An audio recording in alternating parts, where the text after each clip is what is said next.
This is the story about Kyle and Stanton.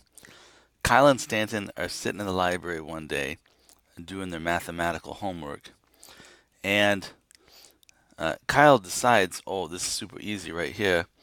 This is the equation. X is going to be either positive 5 or x will be negative 2. Not so fast, exclaims Stanton. Stanton's like, just a minute here. The product does not equal 0. We need to change the equation first. What is Stanton talking about? So maybe you noticed it, maybe you didn't, but right here, we're so used to thinking about the zero product property and the fact that if you multiply two numbers, you get an answer of 0, that we just kind of assume if we see things in factored form, we might say, hey, it's going to be 5 or negative 2. We can't apply the zero product property because we don't have a product that equals 0. Here we got a product that equals negative 6. So let's write that down. Since the product is negative 6 and not 0, we cannot use the zero product property.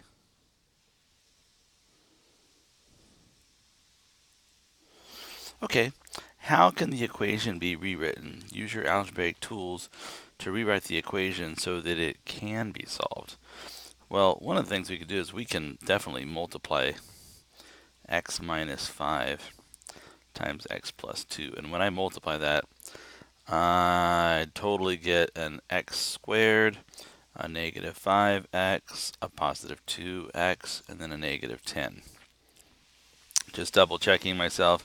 X squared minus 5x plus 2x minus 10. And that, of course, is equal to the negative 6.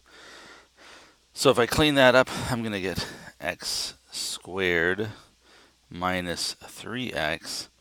And if I add 6 to both sides, that's going to give me, if I add 6 to both sides, it's going to be negative 4.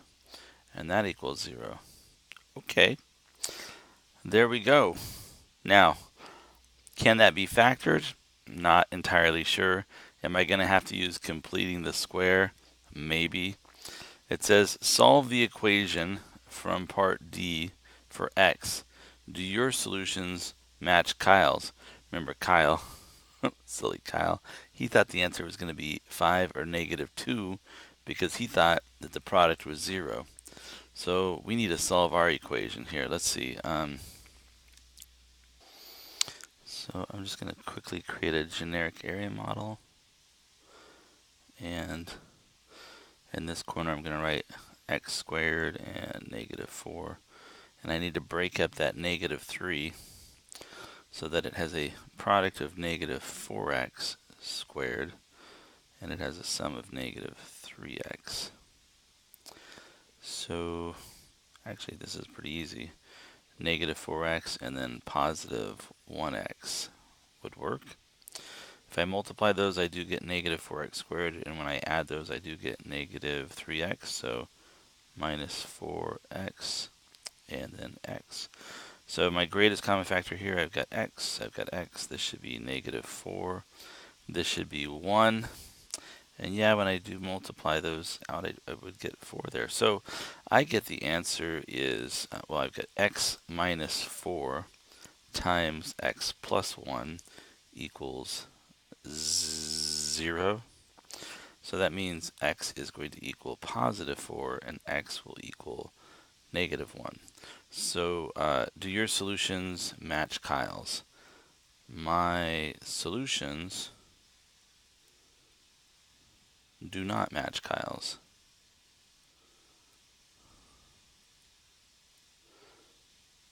But I'm sure he's still a nice person.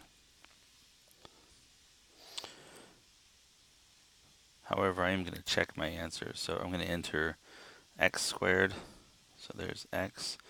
going to square that, which is this button, x squared. Oh no, that's x to the negative first. Silly me. X squared. No, still the wrong button. X squared. That's it. And then time to get your glasses on. Minus 3 times x minus 4. And I want to graph that function.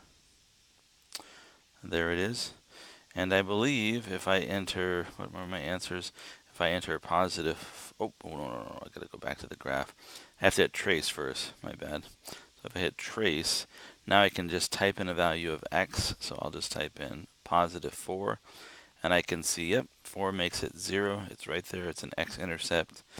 And if I enter negative 1, I can see, yep, y is 0 at that point. Also, it's my other x-intercept. So my answer doesn't match Kyle's, and Kyle was incorrect. So, all right, so there's 2 more problems that are like that. So go ahead and do those. That's question 101.